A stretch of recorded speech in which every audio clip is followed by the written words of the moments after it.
इथं म्हशी पाहायला आलो होतो आम्ही. एकाच ठिकाणी म्हशी तुम्ही पाहू शकता किती म्हशी आहेत. जवळजवळ 20-25 म्हशी असतील आता या टोटल. आणि हे असं एक तळं असतं. प्रत्येक गावामध्ये 4-5 तळे भेटतात आपल्याला आणि ह्या तळ्यांचं हे राहतं की सकाळचे ज्यावेळेस येतात तिथं त्यावेळेस एक बराच वेळ तर पाण्यामध्ये पोहतात, मस्त त्यांचा हे घेतात, आनंद घेतात आणि त्याच्यानंतर मग दुपारी 12-1 वाजता ते घरी जातात. असं तर वातावरण खूप चांगलं आहे. आणि ही सोय आपल्या इथं नाही आहे. आपल्या इथं बंदिस्त वातावरण आहे जनावरांसाठी, त्याच्यामुळे थोडंफार दुधावरही परिणाम होतो.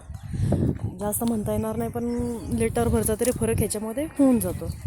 असं पोषक वातावरण आपल्या इथं भेटत नाही. त्याच्यामुळे शेतकरी लोक काय म्हणतात की बाबा हरियाणाच्या म्हशी आम्ही घेऊन आलो आणि त्या आणल्याच्यानंतर दूध कमी देतात. थोडाफार फरक होतो, पण त्यांनी इथं जे वातावरण आहे ते पण पाहिलं पाहिजे की म्हशींना इथं वातावरण कसं राहतं आणि आपलं इथं वातावरण कसं आहे. आपल्या इथं गोठे बांधलेले आहेत प्रॉपर लोक. हां, आणि इथं पहा कसं आहे बघा. आता हे तुम्हाला दाखवते पाठीमागं असं तळ आहे आणि त्याच्या अवतीभोवती ह्या सगळ्या म्हशी इथं आहेत.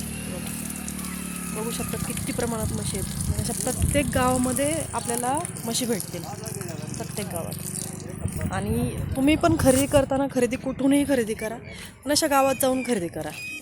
जेणेकरून काय होतं, जे यांचं प्रॉपर हरियाणाचं जे प्रॉपर म्हशी आहेत म्हणजे मुर्रा म्हस, ती तुम्हाला भेटते. मार्केटमध्ये कसं काही होऊ शकतं, त्याच्यामुळे तुम्ही ती रिस्क घेऊ नका. आपलं कुठंही या, कुणाकडे या, येऊन फिरून म्हशी घ्या.